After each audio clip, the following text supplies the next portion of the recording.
नमस्कार। राजस्थान की तमाम फटाफट खबरों में आपका स्वागत है। राजस्थान की खबरों के लिए आपसे निवेदन की यदि आपने हमारे चैनल को सब्सक्राइब नहीं किया है तो कृपया करके राजस्थान की खबरों के लिए आपके अपने चैनल को सब्सक्राइब करना ना भूलें।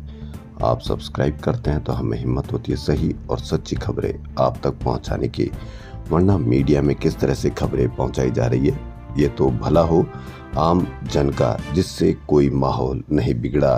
नहीं तो होली पर जिस तरह से माहौल बिगाड़ने का प्रयास किया जा रहा था वह आप भली भांति जानते हैं, लेकिन आम जनता का धन्यवाद कि कहीं से कोई इतनी बड़ी खबर नहीं आई कि जिसकी वजह से पूरा माहौल खराब होता। इसलिए सभी देशवासियों को इसके लिए बधाई के पात्र है। तो क्या है आज की बड़ी खबर राजस्थान की। राजस्थान पुलिस के जवानों ने होली के अवसर पर शनिवार को पुलिस होली का बहिष्कार किया। पुलिसकर्मी अपनी लंबित मांगों को लेकर हड़ताल या धरना प्रदर्शन तो कर नहीं सकते, इसलिए उन्होंने सरकार तक अपनी मांगे पहुंचाने का विरोध स्वरूप इस रास्ते को चुना। हालांकि बहिष्कार के बाद भी कई जिलों में पुलिस होली मनाई गई। जवान व्हाट्सएप ग्रुप में 3 दिन से बहिष्कार की तैयारी कर रहे थे। धीरे सभी तक विरोध का मैसेज पहुंचा और होली के कार्यक्रम से दूरी बना ली। राजस्थान के इतिहास में ऐसा पहली बार हुआ कि 70,000 में से 60,000 से ज्यादा पुलिसकर्मियों ने होली का राज्य स्तर पर बहिष्कार किया। उन्होंने वेतन विसंगतियों को दूर करने, विभाग में साप्ताहिक अवकाश घोषित करने, डीपीसी द्वारा पदोन्नति देने और वर्दी व मैस भत्ता बढ़ाने की अपील की है। जयपुर में सिटी पुलिस लाइन में कमिश्नर बीजू जॉर्ज जोसेफ पहुंचे। पुलिस अकादमी, आरएसी की बटालियनों में भी माहौल नहीं रहा। पुलिस कर्मियों का कहना है कि बजट में उनको सरकार से अपेक्षाएं थी, लेकिन कोई घोषणा नहीं की गई। मुख्यमंत्री को इसकी सूचना मिली तो उन्होंने मुख्य सचिव व डीजीपी से जानकारी ली। सिटी पुलिस लाइन में पुलिस होली का कवरेज करने गए मीडिया कर्मियों को मुख्य गेट पर ही रोक दिया गया। मुख्य समारोह स्थल पर पुलिस कर्मियों के नदारत होने के कारण फोटो वीडियो नहीं करने दिया। पुलिस कमिश्नर बीजू जॉर्ज के साथ एडिशनल कमिश्नर कुंवर राष्ट्रदीप सहित कई अधिकारी मौजूद रहे। वहीं एक और बड़ी खबर जेडीए जयपुर से। जी हां, आमजन को जेडीए से पट्टा लेने, पट्टा नाम ट्रांसफर करवाने और 90A के लिए जेडीए में आने की जरूरत ही नहीं होगी। JDA IT cell JDA region की सभी संपत्तियों को डेटा एप्लीकेशन प्रोग्रामिंग इंटरफेस के जरिए इंटीग्रेटेड करने जा रहा है। इससे जेडीए से रेगुलाइज कॉलोनियों के प्रत्येक भूखंड का डेटा एक क्लिक पर उपलब्ध होगा। इस इंटीग्रेटेड सर्विस का सबसे बड़ा फायदा ये होगा कि भूखंड बेचने या खरीदने पर नाम ट्रांसफर करवाने के लिए जेडीए में एक भी दस्तावेज सबमिट करने की जरूरत नहीं होगी, क्योंकि प्रॉपर्टी से संबंधित सभी दस्तावेज जेडीए सर्वर पर पहले से ही मौजूद है। भूखंड खरीदने के बाद नाम ट्रांसफर के लिए ऑनलाइन आवेदन करते आधार नंबर से ही प्रक्रिया पूरी हो जाएगी। संबंधित जोन उपायुक्त ऑटो वेरिफिकेशन कर नाम ट्रांसफर की प्रक्रिया कर सकेंगे। जेडीए इंटीग्रेटेड सर्विस में पंजीयन और राजस्व विभाग के सर्वर से जुड़ेगा। जेडीए से भूखंड का पट्टा जारी और नाम ट्रांसफर होने के बाद ऑटोमेटिक पंजीयन विभाग के सर्वर में अपलोड हो जाएगा। जेडीए में सबसे ज्यादा कहें तो आम आदमी परेशान रहता है, क्योंकि इसकी वजह कई बार यहाँ आरोप लगते रहते हैं। इसलिए देखना यह है कि इस ऑनलाइन से कितनी राहत मिलेगी आम जन को। हम पूरे देश में गायों को बचाने का किस तरह से प्रयास करते हैं। आए दिन ऐसी खबरें हम सोशल मीडिया पर देखते हैं कि गायों को बचाने के चक्कर में कई व्यक्ति किसको भी कोई भी नुकसान पहुंचा सकते हैं, लेकिन शायद उनको इसके बारे में पता नहीं। जयपुर शहर के घरों से निकलने वाला कचरा सेग्रीगेशन नहीं होने से गायों को मौत का न्योता दे रहा है। राजधानी के दोनों निगम हर दिन करीब 2000 मैट्रिक टन कचरा उठा रहे। इसमें से मात्र 900 टन का ही निस्तारण होता है।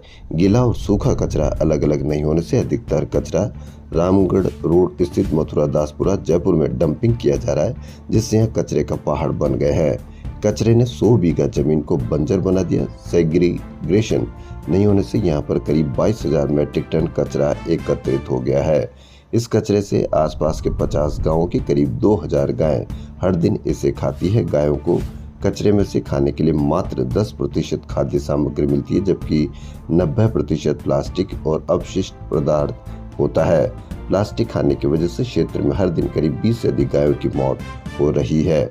जो भी गायों को बचाने का अभियान करते हैं या गाय को बचाने का जिन्होंने संस्थाएं खोल रखी है, उनसे निवेदन है कि वहां जाकर इन गायों की जिम्मेदारी ले बचाएं, ताकि गौ माता हमारी या गौ माता की हम रक्षा कर सकें। तो देखना यह है कि अब कितने इस खबर को पढ़ के, जो ये दैनिक भास्कर की बड़ी खबर है, इसको पढ़ के कितने लोग वहां जाएंगे और इस गाय माता को या गौ माता को हम बचा पाएंगे।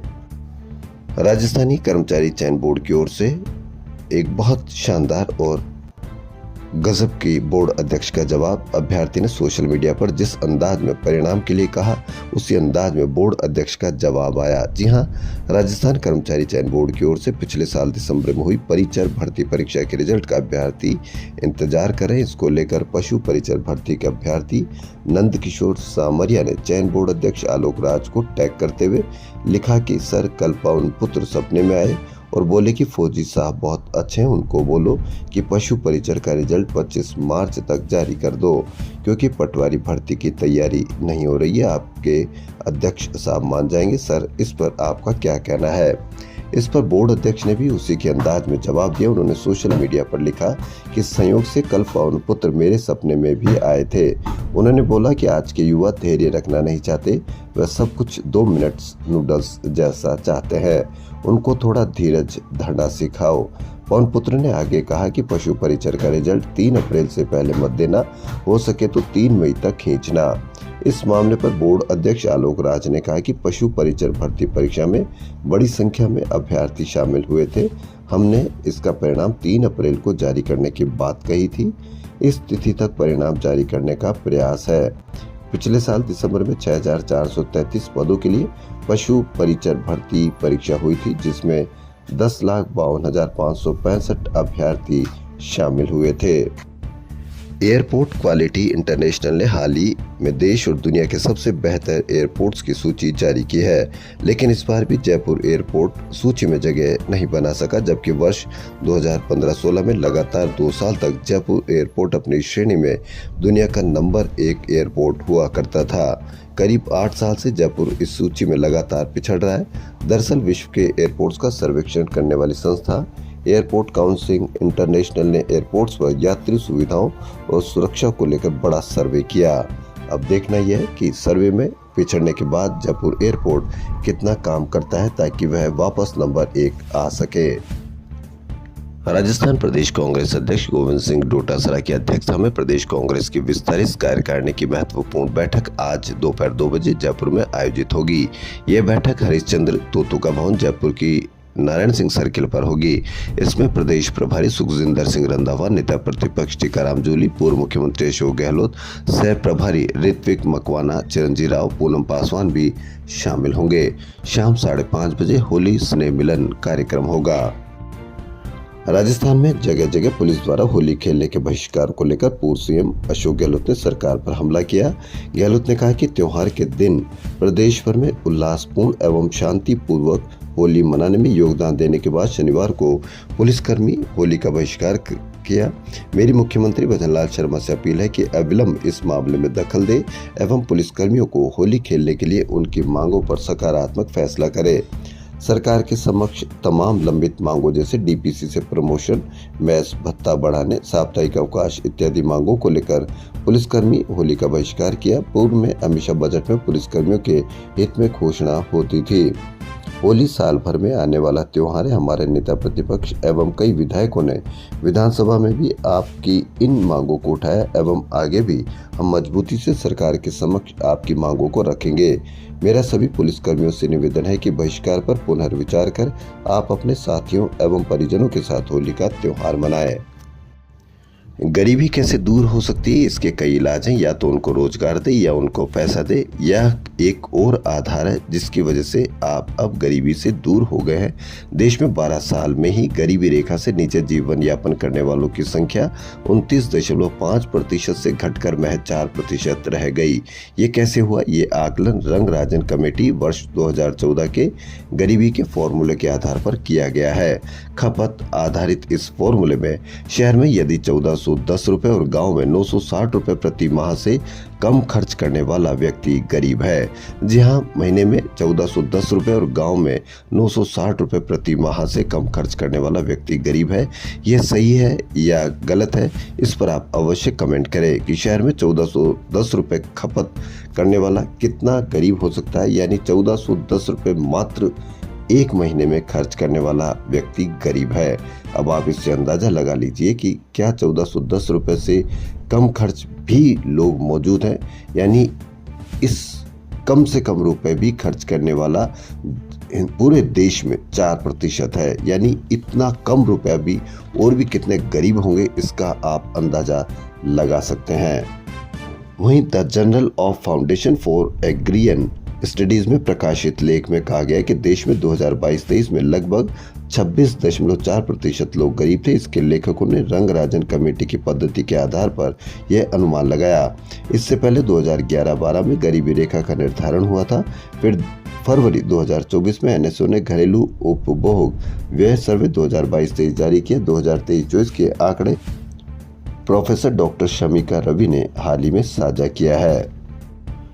राजस्थान विश्वविद्यालय जयपुर में एजेंसी के जरिए संविदा पर लगे कर्मचारियों के लिए बड़ी खुशखबरी। इनमें male, female, nurse, lab assistant और कई पदों पर 26 कैटेगरी का स्टाफ शामिल है। उनका न्यूनतम वेतन 274 रुपए से 676 रुपए बढ़ाया गया है। ये बहुत बड़ी खबर, अच्छी खबर। डेटा मिसमैच के चलते विवादों में चल रही पीटीआई भर्ती 2022 से सबक लेते हुए राजस्थान कर्मचारी बोर्ड ने अब ऐसे मामलों में सख्ती बरतने की तैयारी की है। अब अगर किसी अभ्यर्थी के आवेदन और दस्तावेज सत्यापन के दौरान डेटा मिसमैच हुए तो अभ्यर्थी अपात्र और डीबार घोषित होगा। साथ ही चयन बोर्ड की परीक्षाओं के प्रवेश पत्र पर अब 2 फोटो होगी। डमी अभ्यर्थियों की रोकथाम के लिए प्रदेश में पहली बार ऐसा होगा कि प्रतियोगी परीक्षाओं के प्रवेश पत्र पर 2 फोटो का सिस्टम लागू किया जाएगा। प्रवेश पत्र पर वन टाइम रजिस्ट्रेशन के समय अपलोड की गई फोटो और आवेदन के समय अपलोड की गई लाइव फोटो प्रिंट रहेगी। दोनों में मिलान के बाद ही परीक्षा केंद्र पर प्रवेश मिलेगा। जी हाँ, यह प्रवेश पत्र पर होगी 2 फोटो। डमी अभ्यर्थियों को रोकने के लिए ऐसा पहली बार प्रयास किया जा रहा है। वहीं आने वाले देश का भविष्य नौनिहालों को 5 बीमारियों के बचाव के लिए लगने वाले पेंटावेलेंट वैक्सीन में बदलाव की तैयारी की जा रही है, जिसमें पेंटावेलेंट, डीपीटी, हिब और हेपेटाइटिस बी की जगह अब हेक्सावेलेंट की तैयारी की जा रही है। इसमें पोलियो वैक्सीन की दवा भी इसी में उपलब्ध होगी, जिससे 1 साल तक की उम्र के नौनिहालों को अब 2 की बजाय एक ही बार सुई की चुभन सहनी पड़ेगी।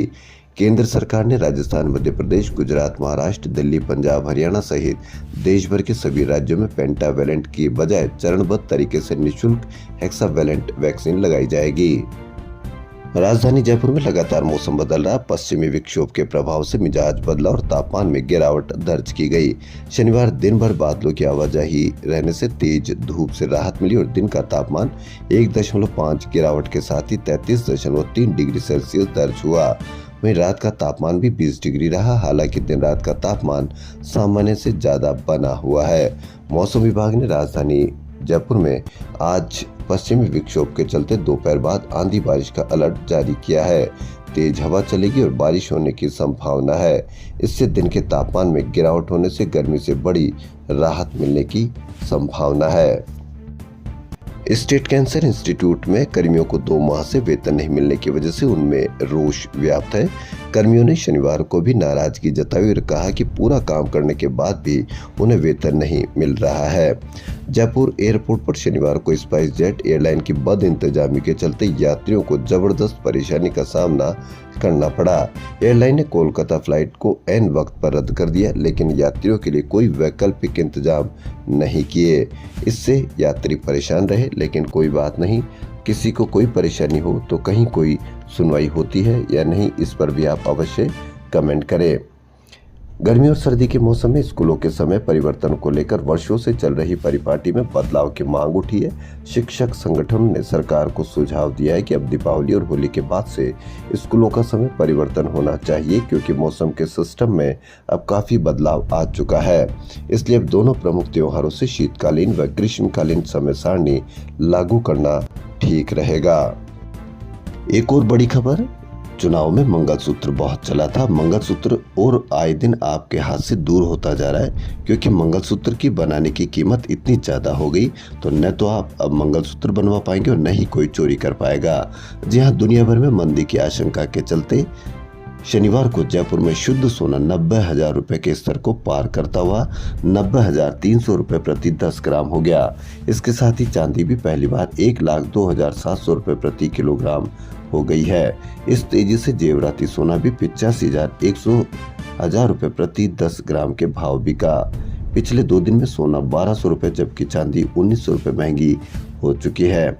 लेकिन कहीं कोई चर्चा नहीं, कहीं कोई मुद्दा नहीं कि जेवराती सोना इतना महंगा कैसे हो गया। मीडिया में आप कहीं पर भी मंगलसूत्र की बात नहीं सुनेंगे, जबकि चुनाव में मंगलसूत्र की बात कितनी तेजी से चली थी उससे आपको लगता था और आप असुरक्षित महसूस करते थे कि वास्तव में आपका मंगलसूत्र कोई चुरा ले जाएगा। अब लेकिन हिम्मत हो तो मंगलसूत्र बनवा के बताओ, क्योंकि सोना 90,000 रुपए के पार हो गया है। राजस्थान के सबसे बड़े अस्पताल एसएमएस में लापरवाही का संक्रमण बरकरार है। दैनिक भास्कर की बड़ी खबर, 3 वर्ल्ड रिकॉर्ड बना चुके यहाँ जनरल सर्जरी विभाग में आज भी फॉर्मेलिन चैम्बर से उपकरणों को स्टरलाइज किया जाता है। इस तकनीक का उपयोग ब्रिटिश काल में किया जाता था। अब स्टरलाइजेशन के लिए अत्याधुनिक सिस्टम आ गए। इसके बाद भी फॉर्मेलिन चैम्बर का उपयोग बेहद खतरनाक है। विशेषज्ञों का कहना है कि फॉर्मेलिन चैम्बर से वायरस को पूरी तरह से खत्म करना संभव ही नहीं है। जेतारण में अविनाश गहलोत के बयान पर विपक्ष ने उनको जबरदस्त घेरा। बजरी के ट्रैक्टर मत पकड़वाना, 1.25 लाख की रसीद मुश्किल से भरी जाती है, ये कहना है मंत्री अविनाश गहलोत का। जहां कैबिनेट मंत्री अविनाश गहलोत अवैध बजरी खनन पर दिए बयान पर घिरते नजर आ रहे। जेतारण में होलिका दहन समारोह में डीएसपी व सीआई की मौजूदगी में मंत्री ने कहा था कि मैंने पहले ही कह दिया था बजरी ट्रैक्टर मत पकड़वाना, आप लोग थोड़ी हिम्मत रखना, 1.25 लाख की रसीद मुश्किल से भरी जाती है। एक ट्रैक्टर के पीछे इन्हें मुश्किल से 200 से 250 रुपए की मजदूरी मिलती है। 500 से 600 रुपए से ज्यादा इनकी कमाई एक दिन में नहीं होती है। नेता प्रतिपक्ष टीकाराम जूली ने उनका वीडियो शेयर करते हुए कहा कि खुले मंच पर अधिकारियों के सामने मंत्री अवैध बजरी को बढ़ावा दे रहे हैं। यानी भाजपा सरकार संगठित तरीके से प्रदेश भर में अवैध खनन की अनुमति दे रही है। अपने जेतारण क्षेत्र में मंत्री जी ने पहले ही लोगों को अवैध बजरी की खुली छूट दे रखी है। जगह जगह बजरी के अवैध स्टॉक लगे हैं। जूली ने सीएम से भी पूछा कि क्या आपको बजरी की अवैध गतिविधि के बारे में जानकारी है या फिर यह आपकी सहमति से हो रहा है। जयपुर के एक अस्पताल में की गई रोबोट द्वारा हार्ट सर्जरी को 16 देश के डॉक्टर्स ने देखा और सीखा। इस दौरान डॉक्टर्स ने अपने सवाल जवाब भी किए। मौका था गुड़गांव में आयोजित इंटरनेशनल मेडिकल कॉन्फ्रेंस का, जिसमें जयपुर के कार्डियक सर्जन ने लाइव सर्जरी की। मणिपाल हॉस्पिटल के senior cardiac surgeon doctor Lalit Malik ने बताया कि global SS innovation multi speciality robotic surgery conference में रोबोटिक हार्ट सर्जरी की गई है, जिसको कई देश के डॉक्टर्स ने देखा। स्वच्छता सर्वेक्षण 2024 के लिए सर्वे करने केंद्रीय टीम सोमवार यानी कल जयपुर आएगी। टीम शहर के सभी रिहायशी और व्यावसायिक क्षेत्र का निरीक्षण करेगी। उधर टीम के सर्वे को देखते हुए ग्रेटर नगर निगम मुख्यालय और जोन में स्वच्छता सर्वेक्षण में कार्यरत सभी अधिकारी व कर्मचारियों और सभी मुख्य स्वास्थ्य निरीक्षक, जमादार, सफाई कर्मचारियों का रविवार का अवकाश निरस्त रहेगा। उधर स्वच्छ सर्वेक्षण 2024 में उत्कृष्ट प्रदर्शन और सर्वे को देखते हुए हेरिटेज निगम के सभी अधिकारी शनिवार को फील्ड में सक्रिय नजर आए। एक दिन से रविवार का या एक दिन का अवकाश निरस्त करने से क्या होता है? होना ये चाहिए कि पूरे 365 दिन चाहे अवकाश ले या नहीं ले, पूरे 365 दिन सफाई का अभियान इस तरह से जारी रहे कि दूसरे दिन या उसी दिन जैसे स्वच्छता सर्वेक्षण टीम आने वाली है, जब जाके हम को पूरा 1 नंबर का बना पाएंगे। राजस्थान कर्मचारी चयन बोर्ड की ओर से चिकित्सा विभाग के लिए 13,398 पदों पर भर्ती की जाएगी। ये भर्तियां 29 प्रकार के पदों के लिए होगी। सभी भर्तियां संविधा आधारित होगी। इन पदों में राष्ट्रीय स्वास्थ्य मिशन के 22 प्रकार के पदों पर कुल 8,256 और राजस्थान मेडिकल एजुकेशन सोसाइटी के 7 प्रकार के पदों पर कुल 5,142 पदों पर भर्तियां होगी। इन पदों में से 12,678 पद नॉन टीएसपी के और 720 पद टीएसपी के हैं। इन पदों के लिए ऑनलाइन आवेदन की प्रक्रिया 19 मार्च से प्रारंभ होगी। जी हां, चिकित्सा विभाग में 13,398 पदों के लिए आवेदन के लिए रहिए तैयार, क्योंकि प्रक्रिया 19 से शुरू होगी, यानी 19 मार्च से शुरू होने वाली है। राजस्थान के मुख्यमंत्री भजनलाल शर्मा ने कहा कि सशक्त और विकसित देश प्रदेश बनाने में महिलाओं की महत्वपूर्ण भूमिका है। आधी आबादी की भागीदारी के बिना विकास की यात्रा अधूरी है। उन्होंने कहा कि हमारी सनातन संस्कृति में भी शक्ति के लिए माँ दुर्गा, धन के लिए माँ लक्ष्मी और बुद्धि के लिए माँ सरस्वती की उपासना करने की परंपरा रही है। मुख्यमंत्री ने कहा कि ये शक्ति वंदन महोत्सव हमारे महिला सशक्तिकरण के प्रयासों में महत्वपूर्ण योगदान का प्रतीक है। अमेरिका से आए दिन कोई न कोई बड़ी खबर आती है। इसी खबर में एक और बड़ी खबर। जी हां, अमेरिका में अवैध प्रवासियों पर सख्ती के बीच ट्रंप प्रशासन ने ग्रीन कार्ड धारकों के लिए भी चौंकाने वाला बयान दिया है। उपराष्ट्रपति जेडी वेंस ने कहा कि ग्रीन कार्ड धारकों को ये भ्रम नहीं पालना चाहिए कि वह अनिश्चितकालीन तक अमेरिका में रह सकते हैं। यदि विदेश मंत्री और राष्ट्रपति तय करते हैं कि किसी को अमेरिका में नहीं होना चाहिए तो उसे यहाँ रहने का अधिकार नहीं। एक अमेरिकी के रूप में यह हम तय करेंगे कि किसे यहाँ रहना है, किसे नहीं। यह राष्ट्रीय सुरक्षा का मामला है। जी हाँ, राष्ट्रीय सुरक्षा के नाम पर ग्रीन कार्ड स्थायी भी रह पाएंगे या नहीं, यह सरकार और राष्ट्रपति तय करेंगे। उदयपुर के मैनार में होली के मौके पर जमरा बीच पर 450 वर्षों से तोपें दागने और बंदूकें चलाने की परंपरा रही है। ये पर्व मेवाड़ में मुगलों पर विजय के प्रतीक के रूप में मनाया जाता है। महाराणा प्रताप के पूर्वजों ने जब मुगलों को हराया था तब तत्कालीन महाराणा ने मैनार को 17वें उमराव की उपाधि दी थी। तब से ये परंपरा चल रही है। शनिवार रात 9 बजे ग्रामीण पूर्व रजवाड़ों की सैनिक पोशाक में सजे धजे तलवारें और बंदूकें लेकर अलग अलग रास्तों से ललकारते हुए निकले। तोपों और बंदूकों से गोले दागे गए, यानी बारूद से खेली होली तो बंदूकों की गूंज से गूंजा गाँव। अंतरिम जमानत पर गुजरात गए आसाराम 2 महीने बाद जब जोधपुर लौटे हैं। एयरपोर्ट से बाहर निकलते ही आसाराम से अपने अनुयायियों और बाहर मौजूद मीडिया कर्मियों से नारायण कहा और कार में बैठकर अपने आश्रम के लिए रवाना हो गया। जानकारी के अनुसार आसाराम अपना इलाज कराने दोबारा लौटा है। शनिवार दोपहर 1:30 बजे इंदौर की फ्लाइट से आसाराम जोधपुर एयरपोर्ट पहुंचा। यहाँ व्हील चेयर पर बैठकर एयरपोर्ट से बाहर आया। इस दौरान उसने एयरपोर्ट पर मीडिया के किसी भी सवाल का जवाब नहीं दिया। बाद में कार में बैठते हुए नारायण बोलकर रवाना हो गया। इस दौरान एयरपोर्ट पर उसके प्राइवेट सिक्योरिटी गार्ड भी मौजूद रहे। यहाँ से अपने पाल स्थित आश्रम रवाना हुए। बता दें कि 31 मार्च को उसकी अंतरिम जमानत की अवधि खत्म हो रही है। इसे लेकर आसाराम ने गुजरात हाईकोर्ट में याचिका भी लगाई है, जिसकी अगली सुनवाई 20 मार्च को है। रघुनाथ जी मंदिर के पास मैदान में धुलंडी पर परंपरागत पत्थरों की राड खेली गई। खेल के दौरान 42 लोग घायल भी हुए, लेकिन कोई दिक्कत नहीं। यहाँ खेलने में कई सालों से यह चलता है। 3 की हालत गंभीर होने पर उन्हें रेफर किया गया। शुक्रवार शाम को मैदान में राड खेलने वाले कुछ लोग पारंपरिक परिधान में थे। पैरों में घुंघरू, हाथों में ढाल और गोखफड़, सिर पर साफा पहने थे। कुछ साधारण पोशाक में भी उतरे। खेल में ऊपर और नीचे नाम से 2 दल बने। करीब 1.5 घंटे तक पत्थर बरसते रहे। खेल शुरू होते ही घायल लोग पास की CHC पहुंचने लगे। कुल 42 लोगों का इलाज हुआ। गंभीर रूप से घायल 3 लोगों को रेफर किया गया है। यह भीलुड़ा में सदियों पुरानी परंपरा है। मान्यता है कि होली के दिन गांव की इस माटी पर रक्त नहीं बहा तो गांव में बड़ा अनर्थ होगा। जी हां, डूंगरपुर में भीलुड़ा में होली पर पत्थरों की राड खेली गई। 42 घायल हुए, 3 को रेफर किया गया। राजस्थान की खबरों फिलहाल इतना ही। यदि आपको राजस्थान की खबरें पसंद आ रही तो आपके अपने चैनल को सब्सक्राइब करना ना भूलें। धन्यवाद।